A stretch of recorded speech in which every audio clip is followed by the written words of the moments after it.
PM Modi Brazil की राजधानी Brasilia पहुंच गए हैं। रियो डी जेनेरियो में ब्रिक्स समिट में शामिल होने के बाद पीएम मोदी ब्रासिलिया पहुंचे हैं, जहां उनका शानदार स्वागत किया गया है। 57 साल बाद किसी भारतीय प्रधानमंत्री का ये ब्राजील का राजकीय दौरा है, यानी दोनों ही देशों के बीच दोस्ती के नए दौर की शुरुआत है। ये तस्वीरें प्रधानमंत्री मोदी के एयरपोर्ट पहुंचने की है और वहां पर हुए उनके भव्य स्वागत की है। आज प्रधानमंत्री मोदी की ब्राजील के राष्ट्रपति के साथ द्विपक्षीय वार्ता होगी। उम्मीद जताई जा रही है कि दोनों ही देशों के बीच 4 अहम समझौतों पर हस्ताक्षर हो सकते हैं, जिनमें अक्षय ऊर्जा, आतंकवाद से निपटना, कृषि में अनुसंधान सहयोग, साथ ही गोपनीय जानकारी के आदान प्रदान के समझौते शामिल हो सकते हैं। तो तस्वीरें आप टीवी स्क्रीन पर देख रहे हैं। जब ब्रासिलिया पहुंचे प्रधानमंत्री मोदी, उनका भव्य स्वागत वहां पर किया गया। आप देख सकते हैं लोक कलाकारों ने जो पारंपरिक वाद्य यंत्र है उनके साथ वहां मंत्रमुग्ध कर देने वाली प्रस्तुति दी और यहां प्रधानमंत्री भी बड़ी ही उत्सुकता के साथ इन कलाकारों के इस परफॉर्मेंस को देखते हुए और उनकी हौसला अफजाई करते हुए दिखाई दे रहे हैं। और एक तस्वीर में जब विमान से नीचे उतरे तो उनके अभिवादन के लिए, उनके स्वागत सत्कार के लिए वहां पर जो पूरा डेलीगेशन मौजूद था, जो प्रोटोकॉल के तहत उनका स्वागत वहां पर किया गया है। ब्रासिलिया पहुंचे हैं और आज राष्ट्रपति के साथ उनकी द्विपक्षीय वार्ता भी होनी है। ये तस्वीरें प्रधानमंत्री मोदी के ग्रैंड वेलकम की हैं, जो आप टीवी स्क्रीन पर देख रहे हैं। तो ब्राजील की राजधानी ब्रासिलिया पहुंचे हैं। रियो डी जेनेरियो में ब्रिक्स समिट में पहले शामिल हुए थे प्रधानमंत्री मोदी और उसके बाद वो समिट अटेंड करने के बाद अब राजधानी ब्रासिलिया पहुंचे हैं। 57 साल बाद ये मौका है जब कोई भारतीय प्रधानमंत्री का राजकीय दौरा ब्राजील का हो। दोनों ही देशों के बीच दोस्ती के एक नए दौर की शुरुआत के तौर पर इस दौरे को देखा जा रहा है। पीएम जब एयरपोर्ट पहुंचे, उनका भव्य स्वागत वहां पर किया गया। वो तस्वीरें आप टीवी स्क्रीन पर देख रहे हैं। और आज जो ब्राजील के राष्ट्रपति के साथ उनकी द्विपक्षीय वार्ता है, उस पर भी सभी की निगाहें हैं, क्योंकि ये माना जा रहा है कि दोनों ही देशों के बीच अब जो संबंध है वो और प्रगाढ़ होंगे। तो एयरपोर्ट के बाद जब प्रधानमंत्री होटल पहुंचे तो वहां उनके स्वागत के लिए बड़ी संख्या में ब्राजील के लोग और भारतीय समुदाय के लोग मौजूद थे। इस दौरान पीएम मोदी के सामने शिव तांडव स्तोत्र प्रस्तुत किया गया।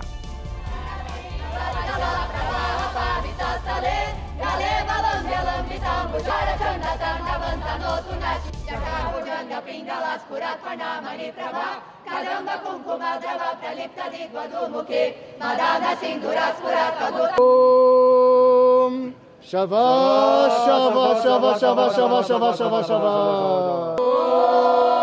ओम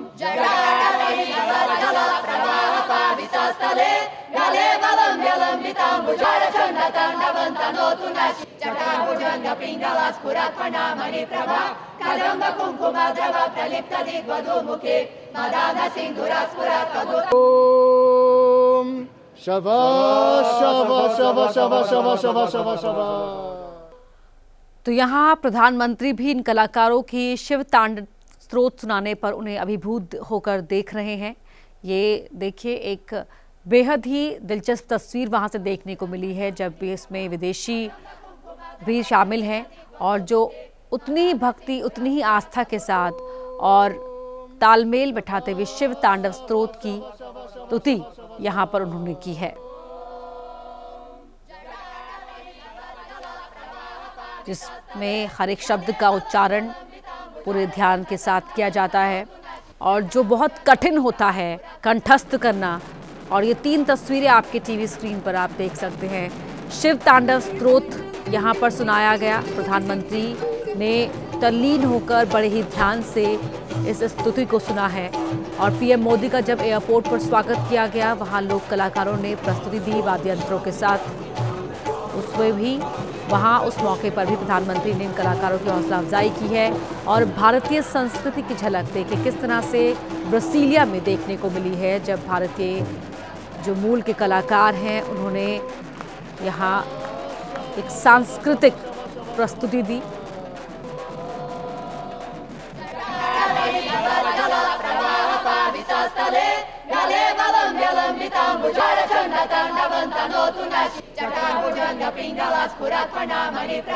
ओम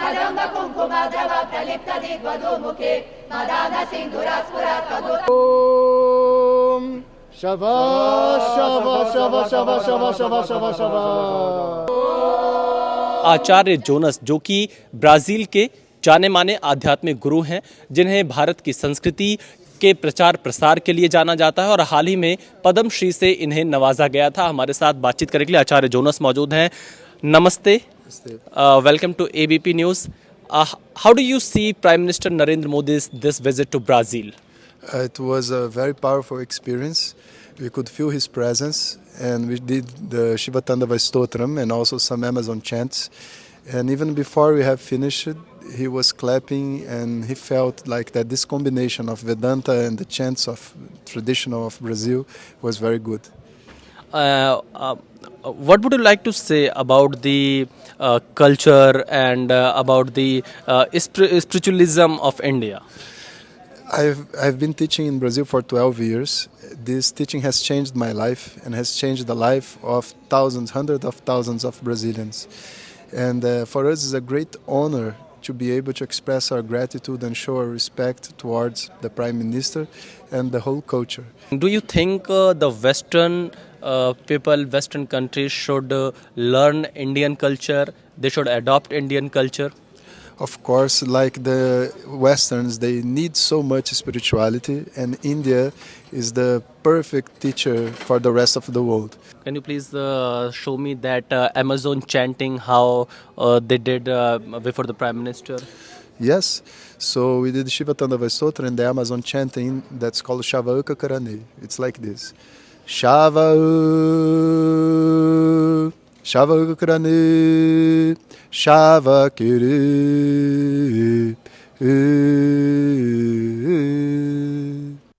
चलिए अब बढ़ते हैं आगे, बात कर लेते हैं बिहार के, जहां जाने माने कारोबारी गोपाल खेमका की हत्या मामले में बड़ा एक्शन हुआ है। बिहार पुलिस ने एक शूटर को अरेस्ट किया है, जिसने मर्डर करने की बात कबूल की है। आज बिहार पुलिस इस पूरे मामले का खुलासा करेगी।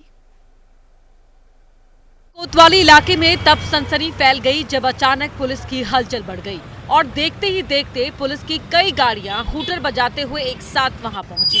पुलिस ने वहां उदयगिरी अपार्टमेंट में छापा मारा, जहां से 3 और संदिग्धों को हिरासत में लिया गया। बाद में गंगा किनारे से हथियार भी बरामद किया गया।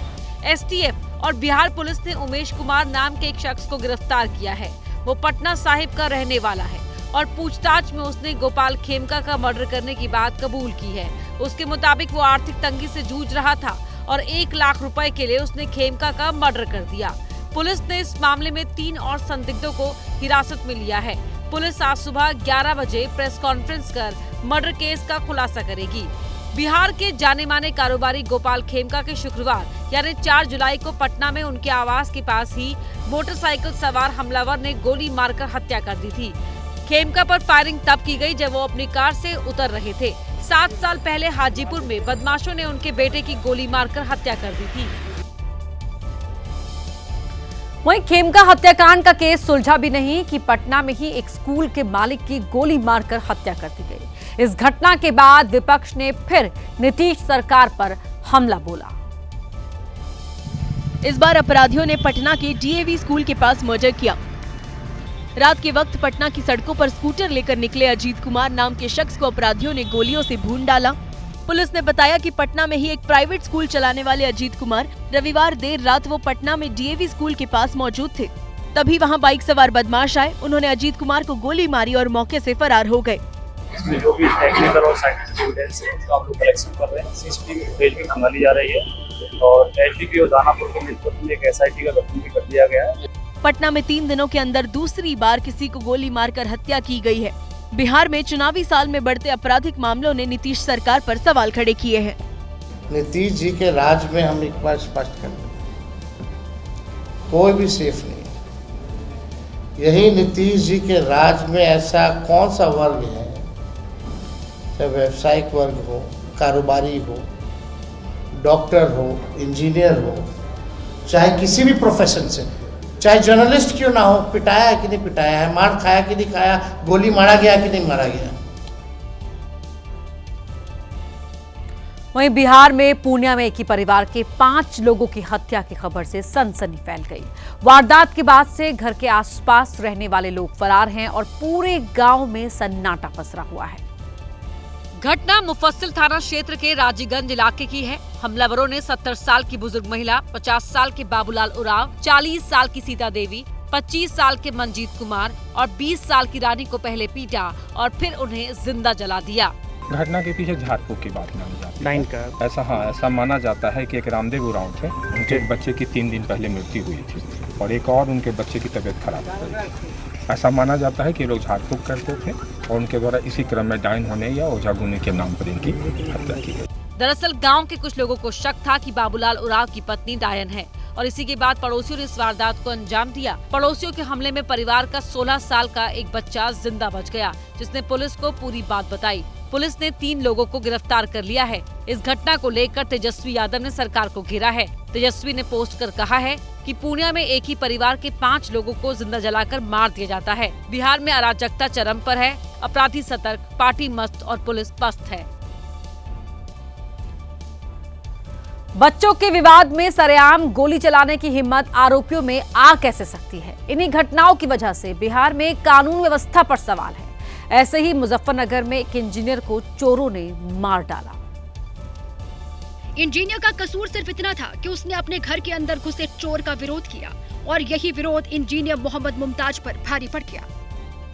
बताया गया कि इंजीनियर जब अपने घर में पत्नी और बच्चों के साथ सो रहे थे, तभी घर की खिड़की तोड़कर चोर ने एंट्री मारी। धीरे धीरे वो इंजीनियर के बेडरूम तक पहुंचा। इंजीनियर ने उसे देखकर पकड़ने की कोशिश की तो चाकू के वार से उसने उनकी जान ले ली। प्राइमरी फेस तो यही लग रहा है कि क्योंकि यहाँ से कुछ सामान भी मिसिंग हो गया, तो लूट की गृहभेदन का मामला ही प्रतीत हो रहा है। इंजीनियर को उनके परिवार के सामने मारने वाले अपराधी की शिनाख्त में पुलिस की टीम जुट गई है। अब वो तस्वीरें जो रोंगटे खड़े कर देने वाली हैं। एक कहावत है, जाको राखे साइयां मार सके ना कोई। यूपी के हापुड़ से कुछ ऐसा ही देखने को मिला। सड़क हादसे का ये वीडियो अब वायरल हो रहा है। सीसीटीवी में दिखा कि तेज रफ्तार कार संभल से चंडीगढ़ जा रही थी। इसी दौरान सड़क पर एक कुत्ता आ गया। जैसे ही ड्राइवर ने ब्रेक मारे, गाड़ियां एक के बाद एक 4 पलटियां खाती हुई सड़क किनारे जा गिरी। हादसे में कार पूरी तरीके से चकनाचूर हो गई। कार के शीशे टूट गए, बॉडी डैमेज हो गई और टायर भी उखड़ गए। लेकिन गाड़ी में सवार लोगों को कोई गंभीर चोट नहीं आई। यह हादसा वाकई किसी चमत्कार से कम नहीं था। स्थानीय लोगों ने हादसे के तुरंत बाद मदद पहुंचाई और घायलों को प्राथमिक इलाज के लिए पास के अस्पताल भेजा गया। सभी की हालत अब ठीक बताई जा रही है। वहीं बिहार के हाजीपुर में सांप को रेस्क्यू करने के दौरान बड़ा हादसा हो गया। कोबरा सांप ने रेस्क्यू करने वाले को ही डस लिया और जहर इतना तेज था कि डसे जाने के 2 मिनट के अंदर ही उस शख्स की मौत हो गई। कोबरा एक राशन की दुकान में छिपा था। रेस्क्यू करने वाली टीम ने उसे पकड़ा और खुले जगह पर ले गई। सर्प मित्र के नाम से मशहूर जेपी यादव ने सांप को पकड़ा। वो अपने अंदाज में कोबरा के साथ कुछ देर तक खेलते नजर आए। इसी बीच सांप ने जेपी यादव की उंगली में डस लिया। डरकर जेपी यादव ने कोबरा को छोड़ दिया, लेकिन चारों तरफ भीड़ होने की वजह से सांप भाग नहीं पाया। कोबरा के डसने के बाद उन्होंने जख्म वाली जगह के ऊपर पट्टी बांधी। जेपी यादव ने कोबरा को पकड़कर एक डिब्बे में बंद करना चाहा, लेकिन धीरे धीरे जहर उनके शरीर में फैलने लगा। जेपी अचानक बेहोश होकर जमीन पर गिर गए। तभी टीम के एक सदस्य ने जेपी यादव को उठाया। वो कुछ पल के लिए उठे और जमीन पर गिर पड़े। थोड़ी ही देर बाद उनकी मौत हो गई। सांप रेस्क्यू करने वाले जेपी यादव ने पिछले 12 सालों में हजारों सांपों को पकड़कर उनकी जान बचाई थी। वहीं केरल के कोझिकोड जिले से एक ऐसी तस्वीर आई जिसकी चर्चा पूरे देश में है। महिला फॉरेस्ट ऑफिसर का एक वीडियो सामने आया है जिसमें वो सिर्फ 6 मिनट में खतरनाक किंग कोबरा का रेस्क्यू करती दिखी। नाम GS रोशनी, पहचान फॉरेस्ट अफसर, जगह केरल के कोझिकोड का जंगल। इस वीडियो को ध्यान से देखिए। जानलेवा किंग कोबरा सामने बैठा है और महिला अफसर ने साहस के साथ किंग कोबरा का रेस्क्यू कर लिया। किंग कोबरा कभी इधर भागने की कोशिश करता दिखा तो कभी उधर, लेकिन GS रोशनी ने पहले चारों ओर से स्थिति का आकलन किया, फिर विशेष उपकरण की मदद से किंग कोबरा को नियंत्रित कर अपने कब्जे में ले लिया। बड़ी बात यह है कि 8 साल के करियर में इस महिला अफसर ने 800 से ज्यादा छोटे बड़े विषैले सांपों का रेस्क्यू किया है, लेकिन ये उनका पहला किंग कोबरा है जिसका उन्होंने रेस्क्यू किया। इस वीडियो को जिसने भी देखा उसने महिला अफसर के अदम्य साहस की तारीफ की। वहीं यूपी के पीलीभीत में इन दिनों ग्रामीण इलाकों में तेंदुए की दहशत देखी जा रही है। ग्रामीण परेशान हैं और वन विभाग बेखबर है। किसान खेत पर काम कर रहे थे, तभी अचानक चीख पुकार मच गई। एक तेंदुआ आया और तुरंत पेड़ के ऊपर चढ़ गया। तेंदुए को देख ग्रामीणों ने शोर मचाना शुरू कर दिया। जिस पेड़ पर तेंदुआ चढ़ा हुआ था, ग्रामीण उसी पेड़ के नीचे खड़े हो गए और उसे भगाने की कोशिश करते रहे। तेंदुआ ऊपर और ग्रामीण नीचे। काफी देर तक ये सिलसिला यूं चलता रहा। किसी ने वन विभाग की टीम को सूचना दी। फिलहाल वन विभाग तेंदुए को पकड़ने के लिए रेस्क्यू चला रहा है। घटना थाना न्यूरिया क्षेत्र के महेशपुर गांव की है।